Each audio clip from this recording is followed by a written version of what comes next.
Masih di Sapa Indonesia Malam bersama saya Friska Clarissa. Adu gagasan Cawapres soal investasi jadi perdebatan hangat saat debat Cawapres Jumat malam. Menurut Cawapres nomor urut 1 Muhaimin Iskandar, kepastian hukum diperlukan untuk meningkatkan investasi. Sedangkan Cawapres nomor urut 2 Gibran Rakabuming merespons investasi akan meningkat jika akses logistik terkoneksi. Sementara Cawapres nomor urut 3 Mahfud MD mempertanyakan jawaban Muhaimin soal instrumen hukum untuk mempermudah investasi. Menurut Mahfud, fakta di lapangan investasi cenderung sulit. Dan investasi tidak akan ada masuk ke tanah air kita apabila tidak kita bangun trust, kepercayaan internasional, kepercayaan dalam negeri dengan apa? Dengan kepastian hukum dan terjaganya kestabilan usaha yang berkembang di masyarakat kita. Di sisi yang lain, investasi juga masih sangat tertutup. Kita ingin investasi ini begitu terbuka dan tidak hanya berkonsentrasi kepada investasi yang menumpuk pada sektor-sektor tertentu atau padat modal. Kedua, agar investasi ini bisa masuk buat kalangan UMKM dan seluruh pelaku usaha kecil, maka kita harus kuatkan kapasitas dan kualitas produksi dari UMKM kita. Lalu ini yang perlu kita garis bawahi. Kita ingin akses untuk logistik harus terkoneksikan sehingga distribusi bisa menurun. Lalu untuk UMKM ini memang PR kita ke depan juga. Kita ingin memperbanyak inkubasi sehingga UMKM kita bisa naik kelas. Kita dampingi dari A sampai Z. Yang Bapak sampaikan itu tadi saya kira itu sangat normatif. Seharusnya begitu. Di lapangan Pak, investasi itu sulit loh Pak. Prosedurnya bertele-tele, ada konflik of interest. Nah itu yang sering saya dapat laporan dari berbagai tempat. Minta izin misalnya untuk UMKM. Untuk UMKM misalnya, berapa? Perlu 24 meja Pak untuk mendapat izin UMKM. Pertanyaan saya, instrumen hukum apa yang Pak Imin bisa sediakan untuk menjawab itu semua? Memang apa yang disampaikan Pak Gibran, selain kita bantu permodalan dan kapasitas untuk produksi yang meyakinkan para investor masuk, ada prasyarat-prasyarat mutlak yang disiapkan pemerintah. Sekaligus menanggapi Pak Mahfud, kita punya undang-undang Omnibus Law, kita punya sistem baru yang lebih efektif dan ramah terhadap investasi. Tetapi sekali lagi pemerintah terlampau lambat dalam mengimplementasikan itu semua, sehingga harus kita selepet supaya lebih cepat lagi menyediakan sarana dan prasarana bagi percepatan izin. Berbelit-belitnya izin saya setuju, menjadi penyebab utama trust itu hilang. Adu gagasan Cawapres bidang ekonomi siapa paling mumpuni? Kita bahas bersama Daniel Johan dari Direktorat Juru Kampanye Timnas Amin. Lalu ada Emil Dardak, juru bicara TKN Prabowo Gibran. Kemudian Ahmad Baidowi, Direktur Komunikasi Politik Ganjar Mahfud. Dan Muhammad Faisal, Direktur Eksekutif Center of Reform on Economics. Selamat malam Bapak-Bapak. Malam semuanya. Selamat malam, saya ke Mas Daniel dulu. Kita akan bahas masing-masing satu persatu. Soal debat kemarin misalnya disinggung soal target pertumbuhan ekonomi. Disebut bahwa tampaknya targetnya Timnas Amin terlalu rendah. Emangnya kalau Timnas Amin tidak pede dengan kondisi ekonomi saat ini atau seperti apa Bung Daniel sebenarnya? Ya bukan tidak pede, kalau dari secara hitungan kita bisa mencapai 7 sampai 7,5. Tetapi kan kita menetapkan antara 6 sampai 6,5. Artinya kalau ditetapkan 6 sampai 6,5 lalu tercapainya 7, berarti itu kan bonus. Jangan sebaliknya seperti sekarang, misalkan kita tetapkan 7, bahkan nggak pernah tercapai selama 10 tahun ini kan, hanya sekitar 5. Jadi itu memberikan semangat saja agar kita semua memberikan perlakuan program-program dijalankan dengan baik, semua peraturan dilakukan, terobosan-terobosan dilakukan sehingga bisa menimbulkan gelora dari perekonomian nasional. Selain memang tantangan ke depan sangat berat karena ekonomi global itu masih sangat rawan, apalagi perang juga belum ada tanda-tanda selesai. Dan kita ya kalau misalkan 6 dapat 7 itu kan berarti bonus, jadi kita nggak masalah. Oke, tapi kalau secara ringkasnya gimana blueprint-nya yang disiapkan? Secara ringkas adalah secara filosofi yang tadi disebut serpatomik, yaitu kita akan menjalankan perekonomian, kebijakan-kebijakan dengan hati dan otak. Kalau hati itu adalah bagaimana kita mempunyai komitmen untuk menumbuhkan keadilan, memberantas kemiskinan, melakukan pemerataan. Nah, secara otak adalah semua itu dilakukan dengan by data, dengan riset yang mendalam, sehingga kebijakan yang diambil adalah kebijakan yang tepat. Yang paling penting dari semua itu, salah satu yang menjadi fondasi adalah seluruh kebijakan diambil dengan melibatkan seluruh stakeholder, tidak diambil secara sepihak, apalagi diberlakukan mendadak, sehingga semua bisa menjadi keputusan bersama. Oke, kalau Mas Emil, target ekonomi TKN kisarannya 6-7%, ini realistis atau tidak sih? Cara mencapainya seperti apa sebenarnya? Ya tentu kita menyuguhkan data harus realistis, harus bisa ditelusuri apa yang menjadi landasan dari asumsi pertumbuhan ekonomi kita.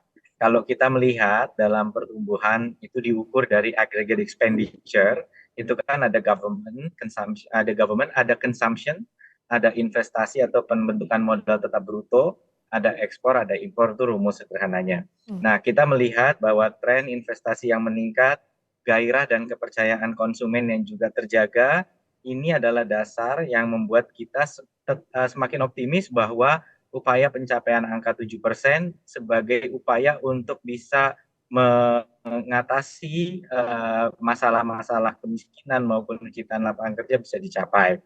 Dan jelas sumber terbesar salah satunya adalah hilirisasi. Dan hilirisasi ini bukan hanya berhenti di mineral atau di pertambangan, tapi juga di komoditas-komoditas lainnya, seperti komoditas perkebunan.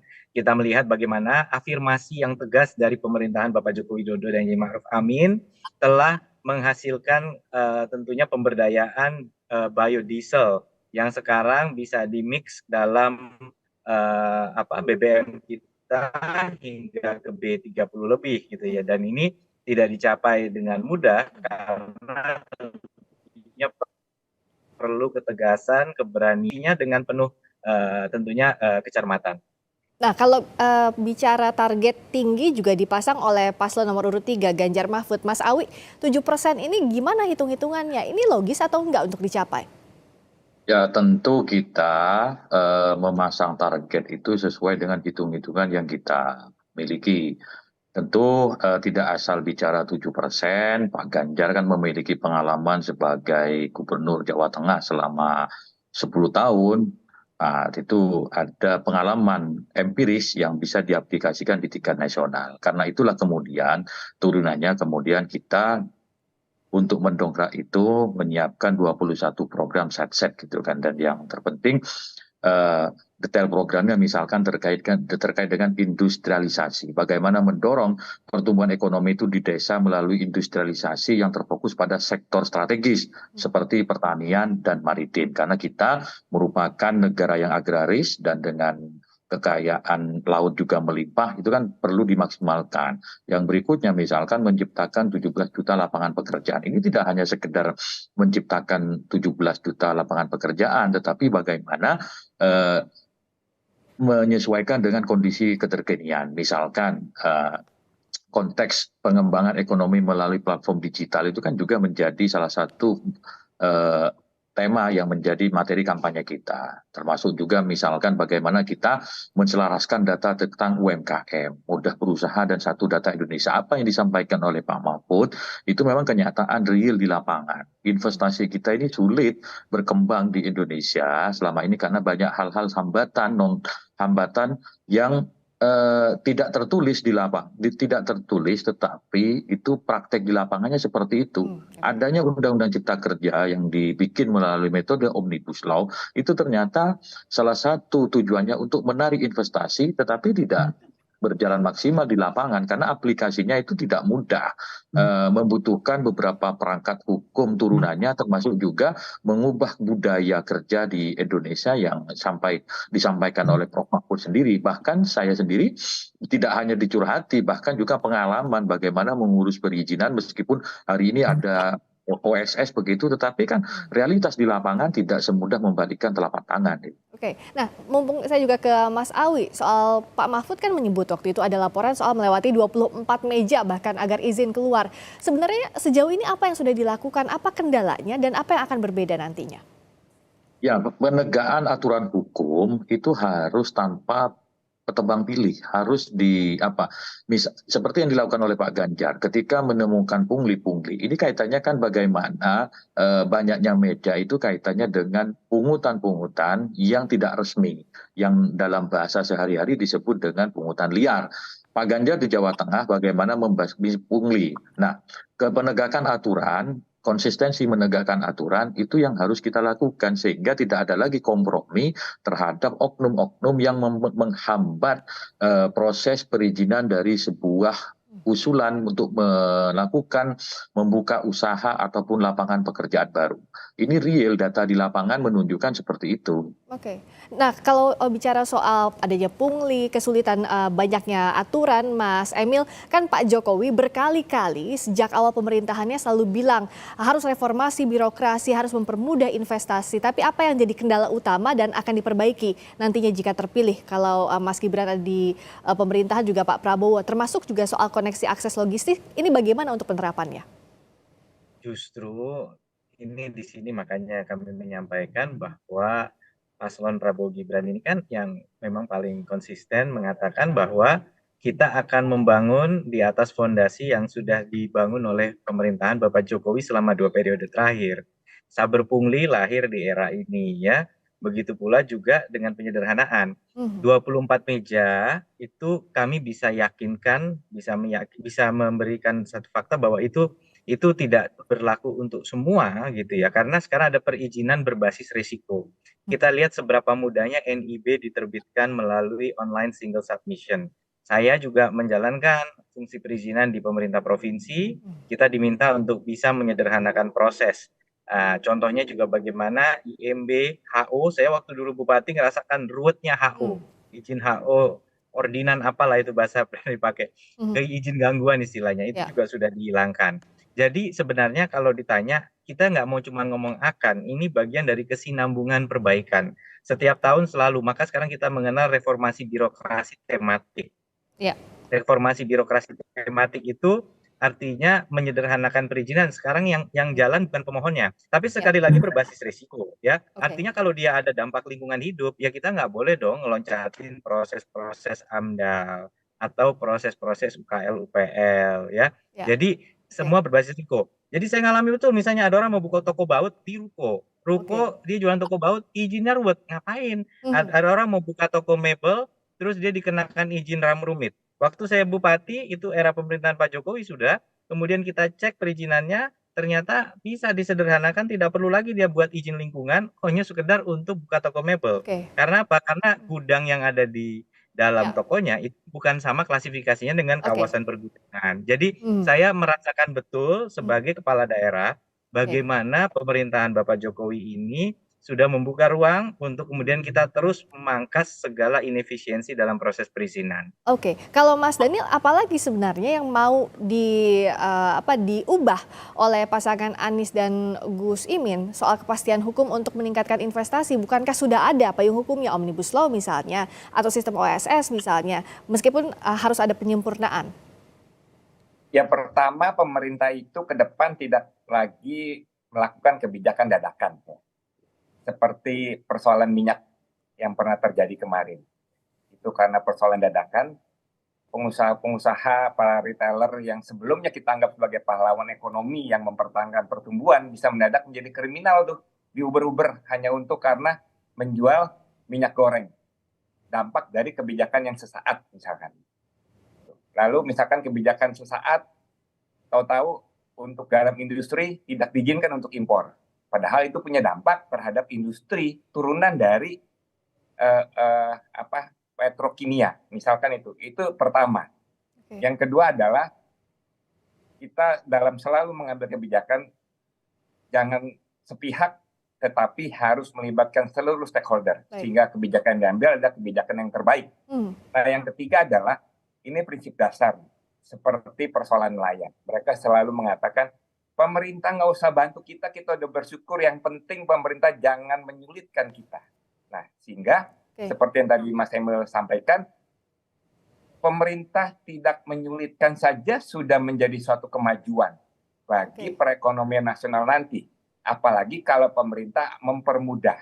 Nah, jadi 3 hal inilah, meskipun sederhana sebenarnya, tetapi ini persoalan detail yang menjadi akut di Indonesia, di perekonomian Indonesia yang harus kita atasi dengan segera. Baik, saya ke Mas Faisal. Mas Faisal, tolong dong untuk membantu pemilih. Karena kan kalau dari bapak-bapak ini sudah menjelaskan teorinya dengan sangat meyakinkan untuk memilih pasangan calonnya. Tapi bantulah pemilih untuk mengukur mana kira-kira yang logis atau tidak dari sisi pertumbuhan ekonomi atau investasi yang tadi kita bahas.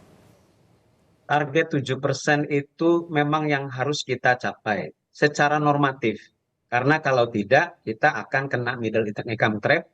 Padahal kita bonus demografinya di 2035 udah habis. Tapi berbicara masalah realistis, ini target 7% ini bukan pertama kali yang kita dengar. Jadi di zamannya Pak Jokowi, ya 10 tahun yang lalu, 5 tahun lalu, target 7%. Kenyataannya tidak pernah tercapai. Dan kita tidak pernah capai 7% dalam 20 tahun terakhir sejak Orde Baru. Tertinggi adalah di zamannya SBY 6%. Maknanya, kalau memang 7% itu sesuatu yang harus kita capai. Nah, tapi kalau caranya itu menjadi sangat penting. Ya, jadi memang penting untuk tadi tidak ujuk-ujuk pengen 7% gitu. Yang saya khawatirkan begini. Kalau ujuk-ujuk langsung lompat ke 7%, ada banyak yang diterabas, ya. Contoh, ya. Kita tahu misalnya investasi, kalau kita ingin mendorong 7%, investasi itu menjadi kunci. Investasi sebanyak-banyak harus ditarik. Tapi karena targetnya tinggi, investasi yang menjadi target itu nilai saja. Nah, banyak aspek yang ditinggalkan, yang diabaikan, ya. Lingkungan, sosial, tata kelola, ya, ESG, ya. Belum lagi kalau kita melihat di luar Jawa, ya kalau kita ingin mendorong investasi itu tidak bisa langsung kayak seperti di Jawa. Ada persiapan dari sisi sosial, masyarakatnya belum siap beberapa itu. Nah, jadi ada sosial dulu dibangun, baru kemudian kita mendorong ekonominya.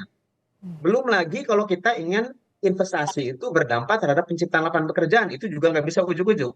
Jadi kalau kita ingin investasi masuk ke satu daerah dan menciptakan lapangan pekerjaan, siapkan SDM-nya, termasuk diantaranya lembaga pendidikan yang nanti akan diserap hasilnya atau produknya itu ke industri yang dibangun di sana. Nah, itu juga kan perlu planning gitu ya. Jadi artinya saya tuh lebih suka jika memang 7%, tapi ini memang harus ada path-nya begitu. Nah, jadi satu itu. Yang kedua yang memang masalah konsistensi lah ya. Nah, itu menjadi sangat penting. Terutama itu Mbak. Jadi 7% itu sesuatu yang normatif harus kita capai, tapi perlu hati-hati untuk mengejar 7% itu. Karena kalau tidak, salah-salah ini banyak hal dampak negatif yang bisa kita rasakan nanti ke depan. Oke, tapi yang jelas pertumbuhan ekonomi dengan investasi ini memang harus saling mendukung ya, Mas Faisal ya?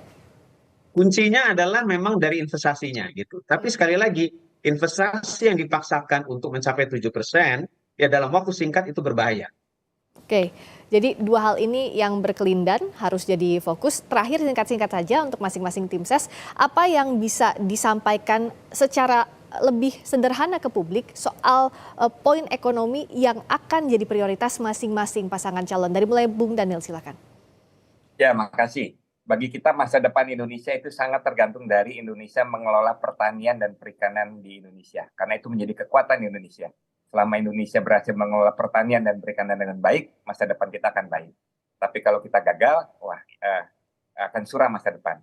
Karena sektor pertanian itu menyerap tenaga kerja sangat banyak dan ada industri hilirisasinya itu yang harus kita kembangkan. Nah, sehingga ke depan kita berharap anggaran pertanian itu bisa nggak serendah sekarang yang hanya 0,5% dari APBN, tapi bisa kita tingkatkan. Mudah-mudahan kita secara bertahap bisa mencapai 3%. Selain anggaran 5 miliar per desa itu sangat penting karena persoalan logistik, segala jalan-jalan rusak itu juga bisa diatasi dari dana desa tersebut. Sehingga terakhir kemarin Mas Gibran menyatakan hanya 20% dari anggaran APBN, itu sangat besar. 20% dari APBN itu 600 triliun. Itu sama saja anggaran untuk membangun 2,4 kilometer jalan desa. Oke. Baik, Ya, Mas Emil. bagaimana ada transformasi pemerataan Oke. kalau Mhm. dana pembangunan jalan desa malah terserap di sana. Makasih. Baik, terima kasih. Mas Emil, silakan. Lebih tepatnya yang dimaksud bukan 20% dari APBN, tetapi APBN menyumbang 20% dari rancangan investasi IKN. Artinya untuk setiap Rp1 yang ditaruh di IKN, kita berharap, atau setiap Rp2 yang ditaruh di IKN, kita berharap ada Rp8 yang akan masuk dari investasi. Tadi saya di WA langsung oleh pengusaha dari wilayah Jawa Timur yang mengatakan, Pak, saya buka pabrik loh saya sudah buka investasi dari Cleo, ya buka di IKN. Tolong dikabarkan itu ke sana jadi investasi. Kenapa ya? Karena kita ingin menyampaikan bahwa pembangunan IKN ini juga mendapatkan dukungan dari pengusaha di seluruh penjuru Indonesia. Tapi sekali lagi, saya rasa spirit semua paslon ini baik ya untuk bisa menggenjot perekonomian. Tidak mungkin ada yang sempurna, maka kata-kata dari Mas Gibran kemarin kesinambungan dan penyempurnaan tadi. Jadi tentunya keberpihakan silakan gitu menjanjikan 5 miliar atau apa, tapi dari 0 sampai bisa bermiliar-miliar masuk ke desa itu juga adalah affirmative decision dari Presiden Jokowi selama ini. Oke. Ya, dan masyarakat sudah merasakan dampaknya baik, dan ini kesinambungan gitu. Dulu ada PNPM, Baik. sekarang ada dana desa. Jadi tapi kata kunci terakhir tadi yang disampaikan Pak Faisal penting sekali, ekonomi bisa overheating. Kalau kita genjot perekonomiannya, tapi long run agregat supply-nya belum digeser. Ini saya bicara ekonomi sedikit. Baik. Nah, karena itu kata kuncinya infrastruktur itu harus dibangun dan itu sudah dilakukan dengan konsisten, dengan penuh Baik. komitmen. Yang kedua Baik. tentu adalah Singkat saja, kebijakan Mas. yang berpihak ke dalam negeri. Itu yang paling penting. Jadi Oke. hilirisasi itu kita berantem sama negara luar Baik. supaya produk kita nggak diekspor mentah. Nah, saya rasa karena waktu terbatas, dua hal ini aja sudah menjadi sebuah bukti nyata bahwa kita mencoba meningkatkan kapasitas ekonomi kita agar bisa tumbuh lebih besar. Oke, Mas Awi, terakhir. Ya, dalam peningkatan ekonomi kita, target 7% tentu tidak bisa dicapai secara tiba-tiba. Semua melalui tahapan yang cukup panjang. Proses keberlanjutan dan perbaikan apa yang dilakukan Presiden hari ini, itu yang bagus kita teruskan, bagi yang kurang-kurang kita sempurnakan. Setidaknya kalau Ganjar Mahfud dipercaya, mau diberi amanah memimpin Indonesia, kami fokus pada pemberdayaan UMKM, petani, nelayan, lansia, dan penyandang disabilitas dengan program-program yang memudahkan berusaha, meningkatkan kesejahteraan, dan membuka akses ke teknologi. Dan yang terpenting adalah efisiensi dalam melaksanakan program, tidak boleh ada pemborosan. Bagi Ganjar Mahfud, 21 program yang kami canangkan, yang dibacakan oleh Pak Mahfud itu hanya membutuhkan sekitar 500 triliun. Sementara ada calon lain, hampir 500 triliun hanya untuk makan siang. Jadi sebuah program yang bisa dibandingkan, mana yang efisien dan bisa dampaknya luas dan berbekas, dengan yang hanya misalkan sekedar foya-foya. Terima kasih. Baik, kita tentu tahu bahwa semuanya punya niat dan juga program yang baik, tapi silahkan berjuang agar ini betul-betul untuk kepentingan rakyat, ekonomi berjalan dengan baik dengan target pertumbuhan ekonomi yang tadi sudah disampaikan masing-masing. Terima kasih Bung Daniel Johan, terima kasih Mas Emil Dardak, terima kasih Mas Ahmad Baidowi, terima kasih Mas Muhammad Faisal. Selamat malam. Mas Daniel. Sehat selalu, sampai bertemu lagi.